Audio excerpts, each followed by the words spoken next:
saint. It's a little log cabin that has survived in Irkutsk. I don't know if that they were hoping. There are people who came to Alaska and they found that his house in Sitka has been restored by the National Park Service to its 1850 vintage wallpaper, furnishings, and everything else. And they said, well, we should do the same for his birthplace back in Russia. So we're having a kind of historical restoration competition with Russia right now.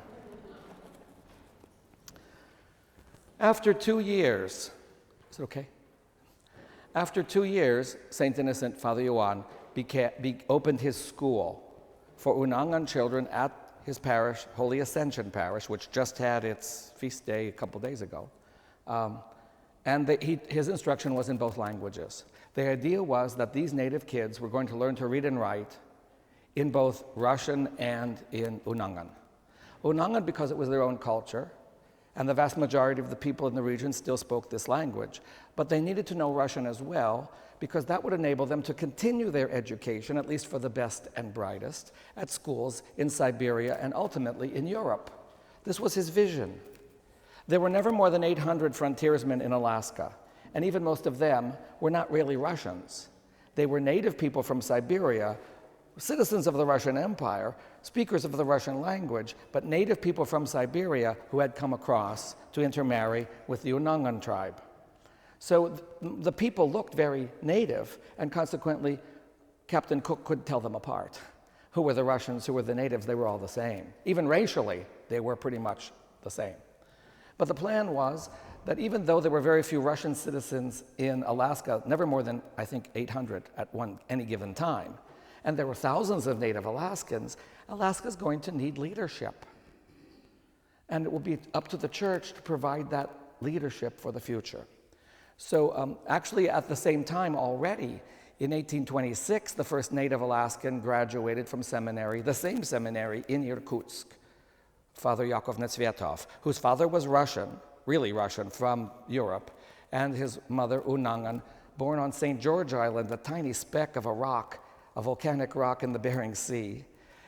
He went there at his father's expense to seminary and came home to Alaska and learned this alphabet and opened his own schools at his parish, Atka, several hundred miles further west from Unalaska. So within a couple of years, there was an Aleut school teaching in both Unangan and Russian, and another Aleut school teaching in both Unangan and Russian in the Aleutian chain. And these priests also were given dozens of little villages to visit, to which you had to travel paddling by kayak in some of the most inhospitable weather in the world. The Aleutian Islands, without exaggeration, is called the birthplace of the winds. And it's because the cold Arctic air comes down across the Bering Sea from the north, and the warmer Pacific water collides there thanks to the Japanese current coming from the south. And you have constant fog and wind in this chain. A sunny day is absolutely glorious, but you have them maybe twice a month. And that's probably not much of an exaggeration. It depends, some years are sunnier than others. But I remember a friend of mine saying that they lived in Denver and they had 360 sunny days and 5 rainy ones or cloudy ones. I think the Aleutian Islands is pretty much the other way around. So the climate is not inviting. You would wonder why these guys from Siberia settled there. And I've pondered that too. Why would people leave home and family and ties and move into this rather inclement archipelago 1,000 miles long between the Bering and Pacific Oceans? Well, then think about it a little more. These guys were coming from places like Irkutsk and Yakutsk, places known to anybody who plays the board game Risk, which are among the coldest places on the planet. It's 40, 50, 60 degrees below zero there. The Aleutian Islands, by comparison, is the closest thing to Tahiti you have ever seen. So they like the place, and they settled there permanently and raised there. So these are his parishioners, some of them to whom he could speak in Russian, many of whom understood Russian, and yet most of whom were Unangan. 10 years in the Aleutian Islands, and some places had not been yet totally converted. There were pockets, small villages and settlements, where the people were not all Christian. One of the most amazing incidents in St. Innocent's life is an encounter with a shaman. We've already mentioned shamans. The first shaman we mentioned a little earlier in the days of Ivanali ordered the priest to be killed. Fortunately, Father Johann Veniaminov's shaman was a little more friendly. He arrived on this island, Akun, I think it's about 1833 or 1835. He'd been in the chain in the Aleutian Islands for a number of years already and was fairly fluent in the language. He got out of his boat and he was met by a delegation of villagers in their very best clothing. And he said, "How did you know I was coming today? And how did you know where to meet me?" I mean, the islands are small, but they're full of all kinds of bays and inlets, so an island that's only 5 square miles could have several hundred miles of beach. How did you know where to meet me and when to meet me? I mean, it's long before telephones or telegraphs. And the women and men said, "Our shaman told us to expect you on this beach today." How did he know that? We don't know. Obviously, he was accurate. He went to the village and found people giving testimony that the shaman had cured them from various injuries and illnesses. And so he said to the people, "Can I meet your shaman?" They said, "Well, we'll ask. We'll send him over if he's willing." And the old man, this shaman, who was in his 60s or 70s, came into Veniaminov's quarters and introduced himself. And the priest said to the shaman, "How do you know the things that you know? How do you do the things that you do? I hear stories that you heal people, that when people are out of food, you send them places and they find the game as predicted. How do you know these things? How did you know I was coming?" And the shaman said, "My spirits told me." "Your spirits?" "Yeah, there are 2 of them, and they appear to me about noontime every day. And they tell me things." "Like what?" said Father Johann. "Oh, and they say some things like from the Bible." And Veniaminov is kind of perplexed. "Your spirits are telling you biblical things? The commandments of the Lord? What do these spirits look like?"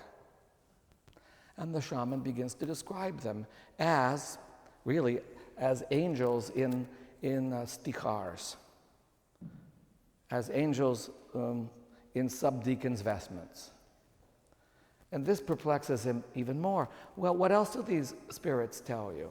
And the shaman goes on, and none of it seems evil or demonic. It all seems rather Christian, in fact. And then he says, Father Johann says to the shaman, "Ask your spirits if they'll appear to me. I'd like to meet these spirits." The shaman says, "I'll get back to you."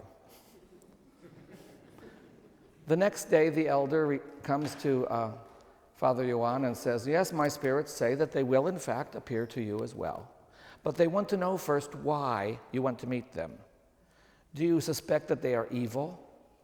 Do you think that they're demons?"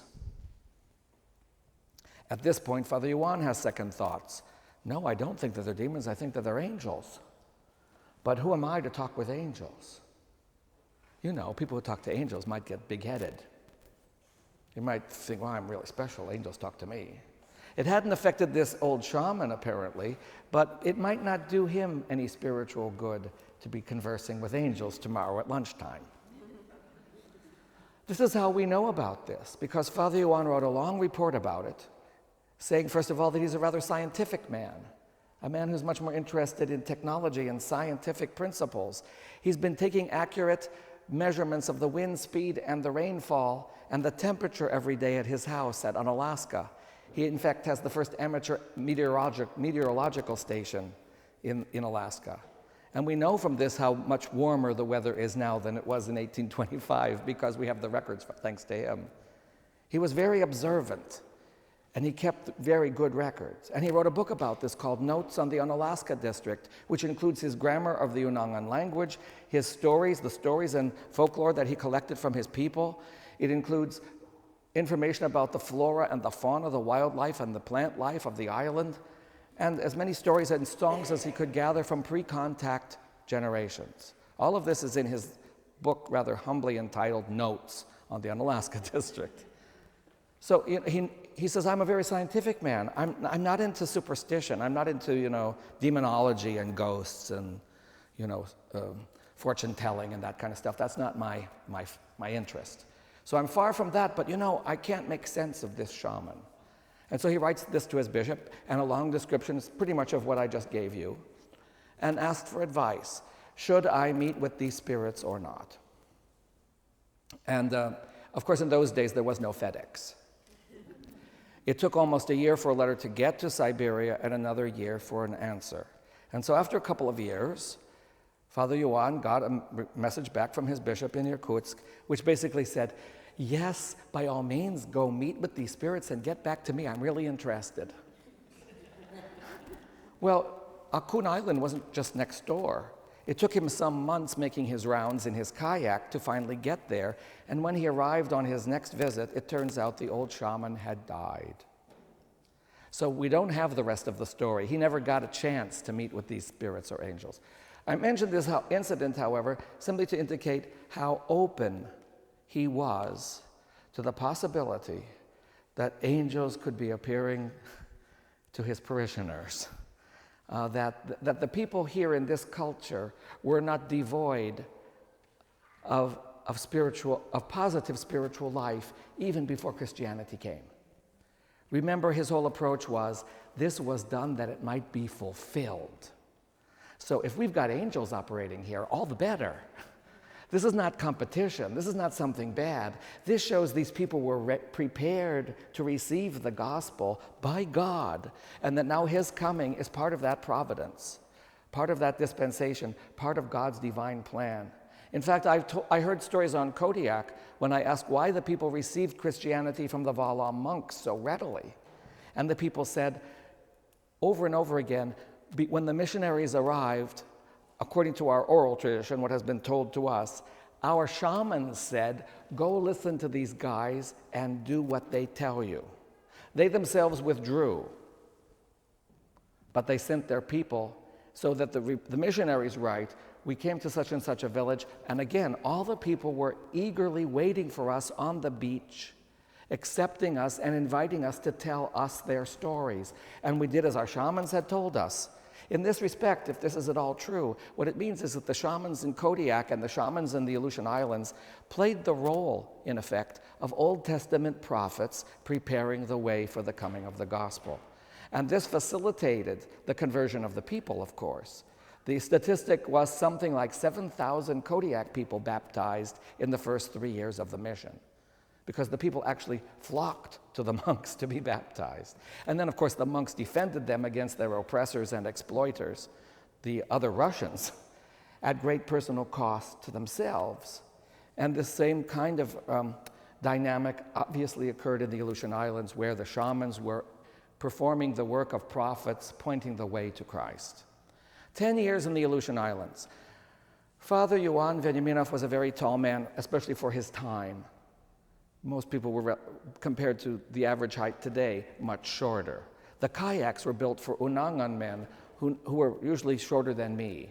And yet Father Ioan Veniaminov was over 6 feet tall, 6'2", 6'3". The kayaks weren't built for him. Squeezing into one of those kayaks and paddling from island to island could not have been a very comfortable enterprise. And in fact, we know that in later life, he suffered from severe probably arthritis, from the cold, the damp, and the travel conditions under which he labored for those 10 years in the Aleutian Islands. And then he was transferred to Sitka. He'd been to Sitka, you recall, when he first arrived. It wasn't unfamiliar to him, and he began learning the Tlingit Indian language, a totally different language. These are as different as Russian or English and Chinese. Completely different languages, completely different sounds, completely different grammar. And Tlingit is one of the most grammatically complex languages on the planet. But this didn't stop Father Ioan. He plunged right in and began learning to speak and eventually to read and write, to write down, and to produce books in the Tlingit language, following the same pattern that he had done among the Unangan. Well, but it was time to take a break. 10 years in the Aleutians, and so many years in Sitka, and he by now had 4 children, most of whom had never seen their grandparents and had never seen Russia. So he asked for a sabbatical, not so much because he wanted a vacation, but because he was doing all this translation work. He was sending his manuscripts to Russia, and the books had come back with so many typographical errors. Of course, there was no one to proofread in St. Petersburg, the Unangan texts or the Tlingit texts. So when the books finally came and everyone was so happy we'll finally have printed books for our schools, they were riddled with so many errors, Veniaminov judged them to be useless. So he asked permission to sail for the first time, he'd never been to Europe, to St. Petersburg and supervise and proofread the publication of his books himself. And this was granted. His wife and kids returned to Siberia so they could meet the grandparents and visit home for a year or so.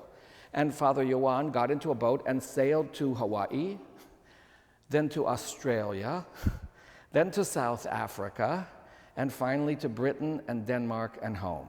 There was no Suez Canal or Panama Canal in those days. There was no easy way to sail to Europe. So after months at sea, he arrived in St. Petersburg, where a letter awaited him, informing him of the sudden and unexpected death of his wife, Catherine. Now, it will take months to get to Irkutsk overland, and even longer if he wanted to sail all around the world again. So that wasn't feasible, but his immediate impulse was to go and be with his children. His wife's funeral had occurred months before, while he was at sea. His immediate, therefore, impulse was to go, leave, forget the translations, and just go to Irkutsk. But the emperor, Tsar Nicholas, had heard about this famous missionary, ethnographer, and scientist who was now in the capital city and summoned him to the Winter Palace.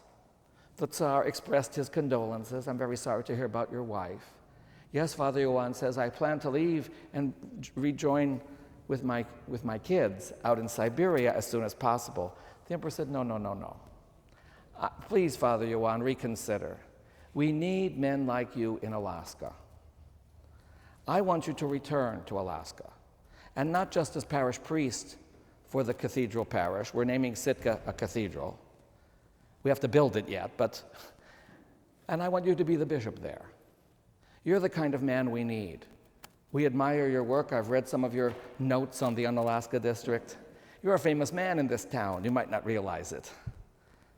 But we want you to go back to Alaska as bishop. Well, he wasn't so sure that was a good idea. He had the kids to consider. The emperor said, don't worry. I'll scholarship your children to the best schools for which you qualify. We'll take care of your kids, but I want you to go back. Now, it's real tough when the emperor, the Tsar, is telling you what he wants. But you have to be sure that it's also what God wants. So Father Ioan went to Kiev and prayed at the monastery of the Kiev Caves. He was encouraged to do that by Metropolitan Filaret, who was a very aristocratic and highly educated metropolitan of Moscow at the time. They became friends. They're of totally different social classes. This peasant boy from the boonies and this aristocrat with a high education, speaking several languages, a poet, a published theologian. They probably socially and even theologically couldn't have been more different, and yet they hit it off. And it was Filaret who said, do what the emperor says. It is the will of God. So coming back from Kiev and encouraged by Metropolitan Filaret, Father Ioan Veniaminov accepted monastic tonsure, and that's when he became innocent or innocenty. The Russian practice is usually to give someone taking monastic vows, giving them a name that starts with the same letter as their original name. So Ioan, I-O-A-N, became innocent, Innocenti, I-N-N-O-K-E-N-T, innocent in English. And as Archimandrite Innocent, he was consecrated bishop in the Kazan Cathedral in St. Petersburg. Now that's significant because I believe, this is just a hunch, I can't document this, but this is what I believe.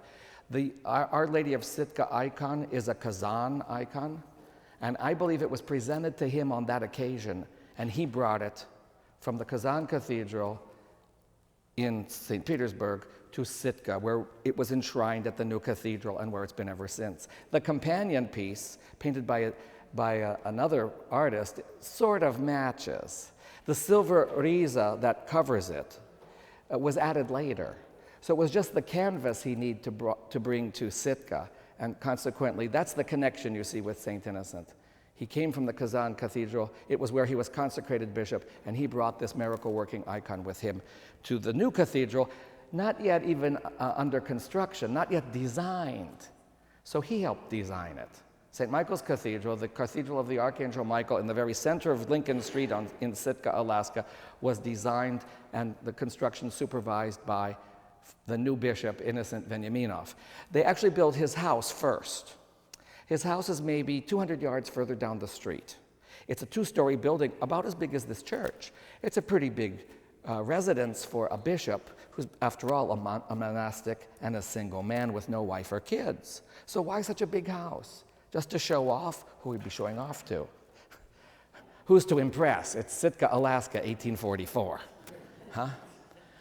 It was a very big house because Veniaminov's idea was that it was going to be the next level for education. The kids who were going to graduate from the schools he founded were going to come then to Sitka. The best and brightest would be recruited to come to the capital to continue their education. And this was going to be the first seminary in the New World. There's a chapel upstairs with a back staircase. So the students who lived on the first floor in dormitories and classrooms on the first level could go upstairs twice a day and attend matins and sing vespers. It's the Annunciation Chapel. It's in Sitka, intact, with the original icons, even the original boards. So please come to Sitka and worship someday in that chapel. It's the original, it's the first seminary chapel in the New World. It's not being used as a chapel anymore. The National Park Service has restored the building. But just yesterday in D.C., at St. Nicholas Cathedral, I met the granddaughter of Archbishop Ambrosi, the bishop who was Bishop of Alaska before Bishop, later Metropolitan Theodosius. And she remembers hearing stories of that house. And my wife taught Sunday school in that house. It was the residence of every bishop of Alaska from the time of St. Innocent to the time of Bishop Ambrosi, which is from 1844 to 1968. And even Metropolitan Theodosius had that as his first residence until they built something a little more substantial and safe a few blocks away. But it's a really historic building because the first level was classrooms and dormitory space for the students. It was called the All-Colonial School. And at it, students had to study in Russian and in their native languages for 6 years. They weren't just trained to be choir directors and priests, missionaries and such for the diocese. They were also trained to be cartographers, map makers. They were trained to be accountants.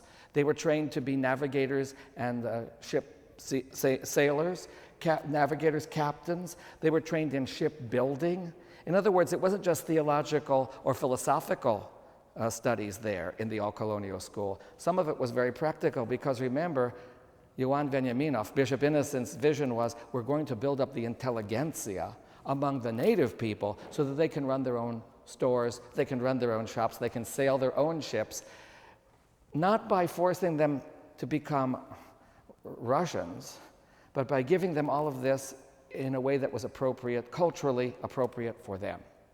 So this educational effort, however, only lasted under Veniaminov's guidance for 4 or 5 years because he was doing such a good job. The Holy Synod of Russia decided, let's give him Kamchatka too. You know, the Kamchatka Peninsula is again as big. It sort of hangs down from the Arctic Ocean from the Chukotka Peninsula in northeastern Russia and points directly toward Japan. And at the tip of the Kamchatka Peninsula is a chain of islands, the Kurils, that go directly to Hokkaido. So Veniaminov now was bishop of Petropavlovsk-Kamchatsky and moved the seminary part of his school there. But he was doing such a good job that it didn't take the Holy Synod long to transfer him to the Amur River. And then finally, in 1862, and by that time he was 65, old enough to retire even by Russian standards. He'd been a bishop for 25 years. He'd been a priest for 20 more. He was nearing his 50th anniversary in the priesthood. In 1868, after 6 years in Yakutsk, where he had learned the Yakut language, devised an alphabet for Yakut, and began organizing the first schools among the Yakut people in what is now called the Sakha Republic. He got the most amazing telegram of his life.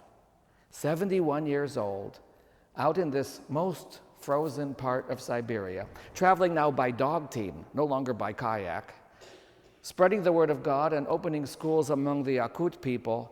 He gets a telegram, the Holy Synod of the Church of Russia has elected Your Eminence to be Metropolitan of Moscow, to succeed Filaret, the aristocratic, well-educated Metropolitan who was his personal friend from some years back.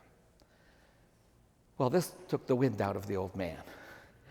Do I really want, at the age of 71, after 50 years in the wilderness, to pack up and go to the big city? And who am I to go there? In fact, that's pretty much what he says in his acceptance speech. He does go. He knows better than to contradict the emperor or the Holy Synod. But he says, that's the only reason I came. I came because even though I feel totally unprepared for this position, even though I've spent my whole life on the frontier, I was born in the boonies, and I went even further into the wilderness, and I have spent my entire life initiating people like babes in the faith. Who am I to stand here in the Dormition Cathedral, Uspensky Sobor in the Moscow Kremlin, and then ascend this throne where Filaret once sat? There will be comparisons, and none of them will reflect well on me. Who was he? Who am I? How can I fill his shoes? And then he says to the theological faculty, all the professors are sitting there or standing there in the cathedral, you do not deserve an illiterate hierarch like me. This is the humility of this genius. He's learned Unangan and devised the alphabet for that and opened schools in that region. He's learned Tlingit, devised an alphabet and opened schools among the Tlingit. He's learned Yakut and done the same there. 3 totally different regions, 3 very inhospitable areas of the world. He's built cathedrals. He built the clock for the clock tower in St. Michael's Cathedral himself. He built his own furniture when his house finally opened. We have the clock that he carried with him on the mantle, but he built it. Clockmaker, scientist, ethnographer, linguist with a high school diploma. It's obvious the man was a genius, and yet he stands there before the hierarchy and the theologians of Moscow and says, you do not deserve an illiterate bishop like me.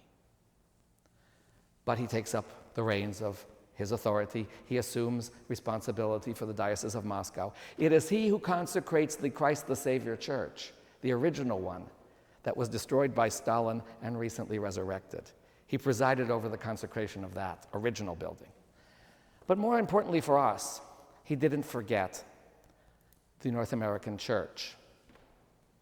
While he was still out there in Yakutsk, he wrote an amazing memorandum. It's just before he got elected Metropolitan of Moscow. He says, rumor has reached me. When I first read those words, I thought, now how did rumors reach Yakutsk? This may have been simply a literary ploy. Rumor has reached me that I oppose the sale of our American colonies to the United States. Nothing could be further from the truth. I see this as a great opportunity. If I were to be asked, of course no one had asked him, I would make these recommendations. First of all, do not close the mission. It's important to keep the missionary work going there. But I would advise, second, to move its headquarters to San Francisco. The climate is better. And he, as a priest, had actually visited the San Francisco Bay Area because the Russians had an outpost, Fort Ross, in Sonoma County, and he was sent to retrieve the ecclesiastical items, the chalice, the gospel book, and the other things that kind of closed down the church, Holy Trinity Church at Fort Ross. So he did make once a visit to the Northern Californian area, and he met the first Roman Catholics he ever saw. He writes in his diary, I met some Catholic priests today, padres they are called. And how did he communicate with them? In his high school Latin. And they gave him a tour of their missions in Northern California, which impressed him very much. He built a couple of what they called barrel organs for them. They're like player pianos, I understand, that had to be pumped with the foot. And the barrels were sort of like player pianos in which when you put the right spool in, it came out Gregorian chant. But he also gave them another spool that was Russian folk dancing. And he jokingly mentions that if they put the wrong spool in, they'll have some really lively masses in Northern California. So he's not without a sense of humor, of course, this man, this Paul Bunyan in a cassock, as he was called by one biographer. He now stands in Moscow, 71, 72 years old, and he decides, besides recommending that the headquarters should be moved to San Francisco, that the bishop now there should be recalled, and a bishop who speaks English should be sent there. That immediately we should begin translating liturgical books from Church Slavonic into English, and that as soon as possible, services in San Francisco should be conducted in the English language, and the bishop there given permission to ordain converts to Orthodoxy from the general American population. Brothers and sisters, this is Ioan Veniaminov, Bishop Innocent, in 1868. Our kind of guy. We're out of tape again.